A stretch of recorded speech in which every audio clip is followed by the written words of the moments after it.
Assalamualaikum warahmatullahi wabarakatuh. Let me introduce myself. My name is Ahmad Jajuli. I'm student from Universitas Pamulang, semester 6, and I'm here. Uh, I will I would like to explain about discourse analysis. Before that, we are group 3 by discourse analysis group. Group 3 consists me, Ahmad Jajuli, and my partner are Ilham Septian Maulana, Muhammad Aji Pamungkas, and Raden Abdul Hanan. Okay, step by step we're in summarize and discussion about discourse analysis. And the first, I would like to convey what discourse analysis. Discourse analysis examines pattern of language across text and consider the relationship between language, social, and culture. Okay, the context in which is used. Discourse analysis also consider the way that the use of language present different view of the word and different understanding. Okay. The term discourse analysis was first introduced by Zelling Harris. Zelling Harris, a way of analysis connected speech and writing. Harris had two main interests. First, examination of language beyond the level of sentence and the relationship between linguistic and non-linguistic behavior. The aim discourse analysis, according Harris, is to provide a way to describing how language features are distributed within text and the way in which they are combined the particular kind and style of the text. There are thus typical way of using language in particular situation. One of them is the relationship between language and context. With the relationship between and context, about linguistic and non-linguistic, Harris meant how people know how to interpret what someone say. Talking about something or text. The same discourse can be understood differently by different language user or different meanings by using by body language or another. Every context is subjective matter to explain the common basis and search the representation used by language users to communicate with each other.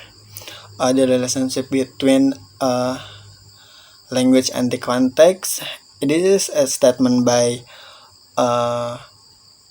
J.R. Fred, Michael Holliday, and John Sinclair, who argues that the context is not is not purpose, but purpose of analysis, but instead, or rather, beyond.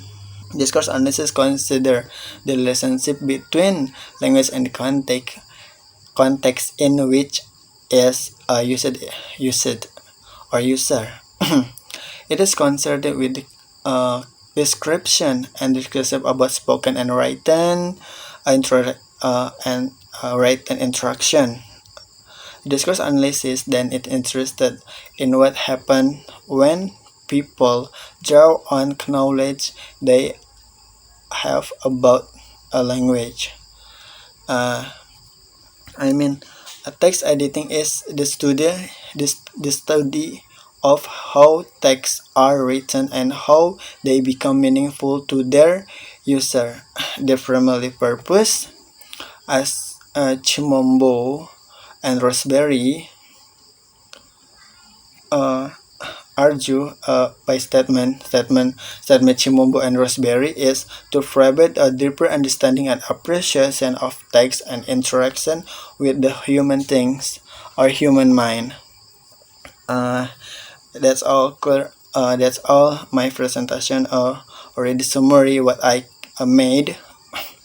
I'm sorry, my presentation is bad, and the next part we will continue by Ilham, Septian Maulana, Muhammad Haji Pamukas, and Abdul Hanan.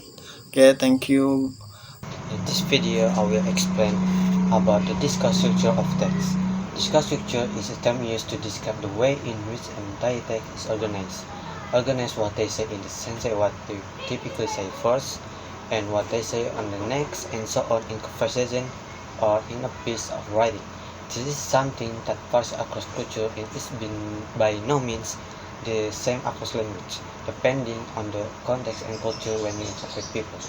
For example, how language is used in a poem, in newspaper article, or in a speech designed to read aloud, and buying and selling interaction with people. But I take one example of selling and buying interaction in supermarket. Obligatory and optional statements are typical of self-encounter. For example, a greeting such as "Hi, how are you?" is not always obligatory at the start of service encounter in English when someone is buying something in busy supermarket. However, a such request such as "Can I have blank blank blank?" or "Give me blank blank blank?" And etc.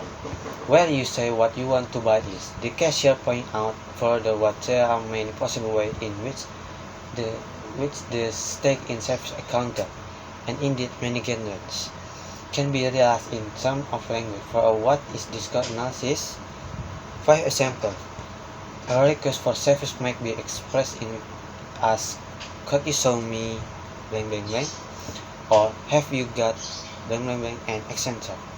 The way in which these elements are expressed will vary further depending on where the service encounter is taking place. That is whether it is in a supermarket, at the post office, or a travel agency, etc. It will also vary according to variables such as the age of the people involved in the interaction and whether the service encounter is face-to-face or on the phone, and etc. No need one-to-one correspondence between the structural element of text and the way in which they are expressed through language. And the second thing I want to explain is cultural way of speaking and writing.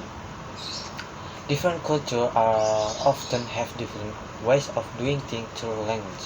A reaction to view of language which took a little or no account of the social and cultural context in which a language occurs. In particular, he considered aspects of speech, even such as who is speaking to whom, about what, for what purpose, where and when, and how this impacts on how we say and do things in culture-specific settings.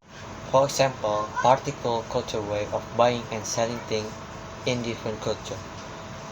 How I buy my lunch at takeaway shop in English-speaking country is different. For example, from how I might do this in Japan.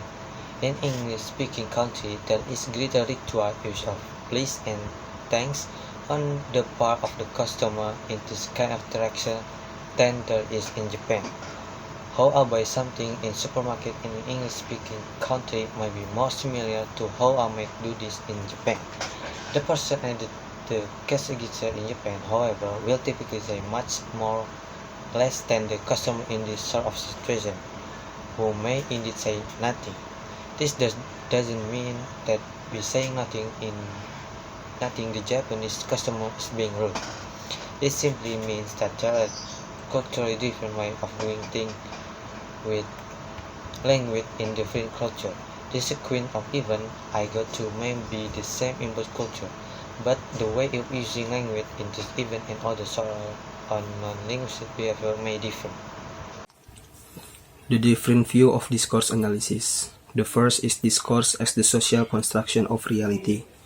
The view of discourse as the social construction of reality sees text as communicative units, which are embedded in social and cultural practice. The texts are write and speak both shape and are shaped by this practice. Discourse, then, is both shaped by the world as well as shaping the world.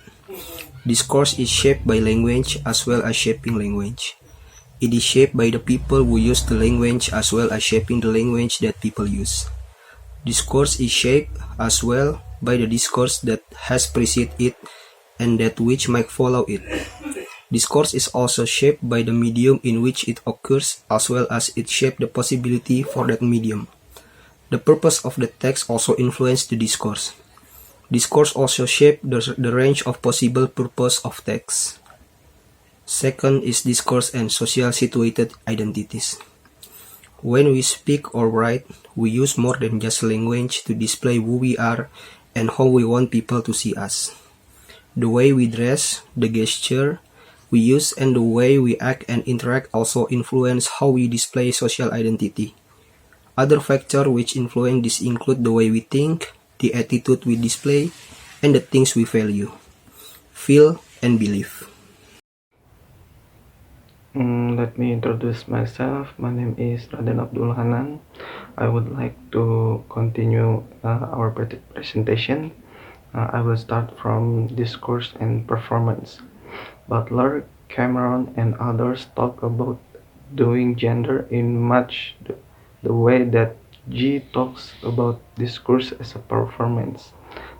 Discourses then, like the performance of gender identities, are socially constructed rather than natural. People are who they are because of, among other things, the way they talk, not because of who they already are. According Cameron, in 1999, he said, "We thus are not who we are because of some inner being, but because of what we do." Social identities then are not pre-given but are formed in the use of language and the various other ways we display who we are, what we think, value, and feel. It's discourse about discourse performance. Next, discourse and intertextuality. All texts, whether they are spoken or written, make their meanings against the background of other texts and things that have been said on other occasions. According to Lemke, in 1992, text may more or less implicitly or explicitly cite other texts. Oke, thank you. Wassalamualaikum warahmatullahi wabarakatuh.